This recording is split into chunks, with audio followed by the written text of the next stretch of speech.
हरे कृष्णा, राधे राधे। स्वागत है आप सभी का गोविंद भजन चैनल पर।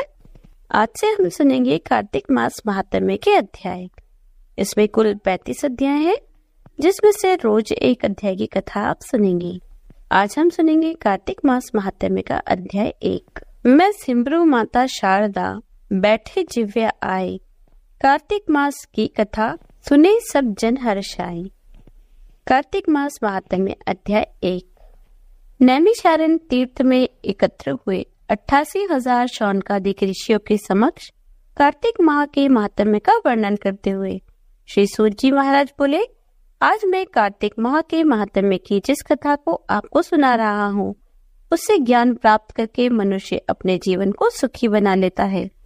पाप कर्म को छोड़कर वह बैकुंठ को गमन करने का अधिकारी होता है। सूत जी बोले, हे ऋषियों, श्री कृष्ण जी के पास से महर्षि नारद आज्ञा लेकर चले गए तो सत्यभामा जी आनंदित होती हुई बोली, हे नाथ, मेरा जीवन सफल है। मैं आप जैसे विश्ववंदित पति को प्राप्त कर कृतार्थ हुई। मेरे माता पिता धन्य हैं, मुझे जन्म दिया, जो आपको 16,000 रानियों में आपकी अत्यंत प्यारी हूँ। मैंने कल्प वृक्ष आदि पुरुष आपके साथ नारद जी को विधि पूर्वक दान में दे दिया, परंतु वही कल्प वृक्ष आज मेरे गृह में सदा लहराया करता है। इस बात को मृत्युलोक में कोई भी स्त्री नहीं जानती। हे स्वामी, यदि आप मुझसे प्रेम करते हैं तो मैं यह जानना चाहती हूँ कि आप मुझे वह कार्य बतलाएं जिसके करने पर आप मुझसे किसी प्रकार विमुख न हो सके। मैं यह अपने हित से आपसे जानना चाहती हूँ।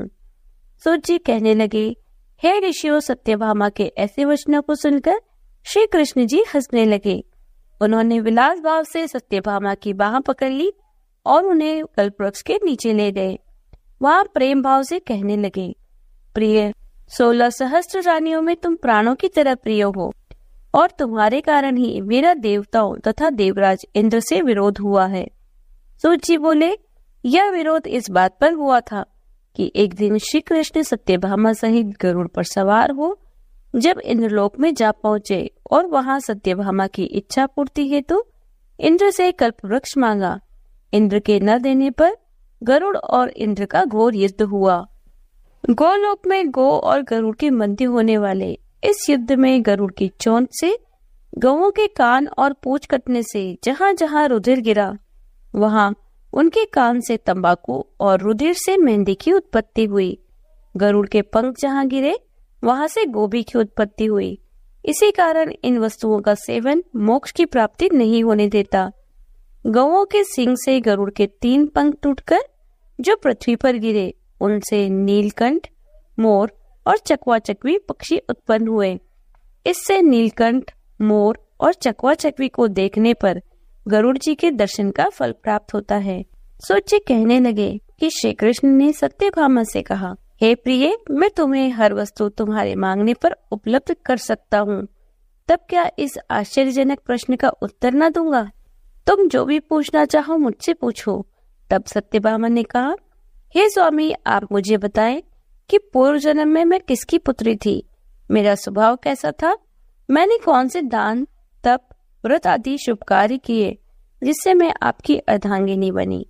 श्री कृष्ण जी बोले, हे प्रिय, मैं तुम्हें यह सब वृत्तांत कहता हूँ, तुम ध्यान पूर्वक सुनो। पूर्व समय में सतयुग के अंत में मायापुरी नामक स्थान में देव शर्मा नामक अत्रि गोत्र में उत्पन्न एक ब्राह्मण निवास करता था। वह सब वेदों का नित्य पाठ, हवन और सूर्यदेव की पूजा किया करता था। इसी कारण वह सूर्य की भांति तेज वाला था। उसकी वृद्धावस्था में गुणवती नामक कन्या पैदा हुई। विवाह योग्य होने पर उस पत्नीहीन ब्राह्मण ने अपनी कन्या का विवाह अपने शिष्य चंद्र शर्मा के साथ कर दिया।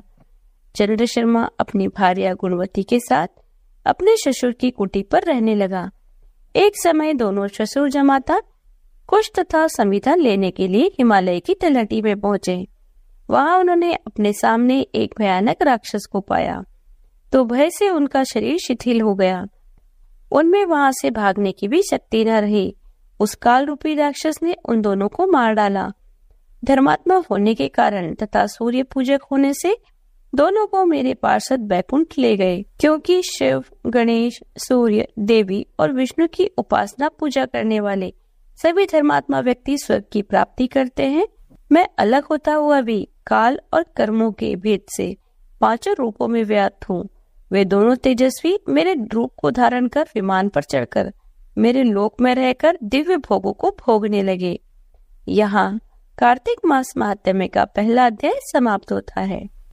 कार्तिक मास महात्म्य अध्याय 2।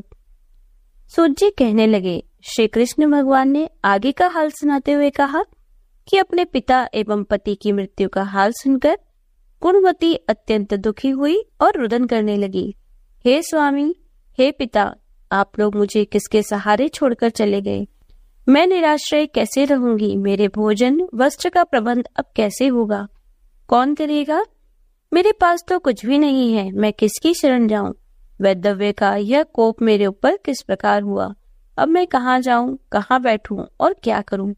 श्री कृष्ण बोले, इस प्रकार विलाप करती हुई केले के पत्ते की भांति कांपती हुई वह अंत में धरती पर गिर पड़ी। कुछ समय बाद जब वह सावधान हुई तो उठकर पुनः विलाप करने लगी। कुछ समय वह शोक सागर में डूबी रही। तत्पश्चात उसने घर की वस्तुओं को बेचकर द्रव्य एकत्र किया और तब अपने पिता और पति की पारलौकिक क्रियाएं संपन्न करके वह अपनी इंद्रियों को वश में रखे शुद्ध सात्विक जीवन उसी नगरी में बिताने लगी। वह अपने जीवन पर्यंत सभी एकादशियां व कार्तिक मास के व्रतादि को करती हुई अंत में मोक्ष को प्राप्त हुई। हे प्रिय, कार्तिक मास का व्रत तथा एकादशी के सभी व्रत मुझे अत्यंत प्रिय हैं। कार्तिक मास में तुला राशि पर सूर्य के निकलने पर प्रातः काल का स्नान बहुत महत्व का है। यह मुक्ति का दाता है। कार्तिक मास में स्नान आदि धार्मिक कार्यों से पुत्रादि संपत्ति प्राप्त होती है। विष्णु भगवान के मंदिर की सफाई, धुलाई, सातिया बनाना, विष्णु की सेवा पूजा, कथा कीर्तन करना सुख संपत्ति तथा ऐश्वर्य प्रदान करता है। यदि मन से कोई व्यक्ति कम से कम 3 दिन भी प्रतिवर्ष इस पुण्य कृत्य को करता हुआ व्रत करे तो उसे जीवन में सुख शांति मिलती है। गुणवती हर वर्ष कार्तिक मास का व्रत वह विष्णु का नित्य पूजन करती थी। एक समय वृद्धावस्था होने पर दुर्बल होते हुए और ज्वर से पीड़ित रहने पर भी वह कार्तिक में गंगा स्नान को गई। वह ज्यों ही पानी में उतरी तो अत्यंत शीत से ठिठुरने लगी। वह थरथर कांपती हुई जल में गिर गई। उसी समय गुणवती ने आकाश से विमान उतरता हुआ देखा जिस पर गरुड़ की ध्वजा लगी थी। उस विमान में बैठकर वह मेरे समक्ष आई। जब कंसादी असुरों के संहार के लिए ब्रह्मादिक देवताओं की स्तुति करने पर मैंने इस लोक में अवतरण किया तो मेरे साथ तुम भी आई। यथा समय मेरे गणों ने भी यहाँ दानवों के रूप में जन्म लिया। हे प्रिय, इस जन्म में देव शर्मा तुम्हारे पिता सत्राजित हैं तथा तुम्हारा वह पति इस जन्म में अक्रूर है। हे शुभे, तुम वही गुणवती हो जो जितेंद्रिय रहकर तथा कार्तिक स्नान व्रत के उचित पालन से मुझको प्राप्त करती हो। तुमने जो भी मेरे मंदिर में तुलसी का एक पौधा लगाया था वही पौधा अब कल्प वृक्ष के रूप में है। तुमने कार्तिक में जो दीपदान किए थे तथा मेरी सेवा पूजा संयम नियम के साथ की, उसी से तुम में तुम्हारे गृह में लक्ष्मी का निवास है।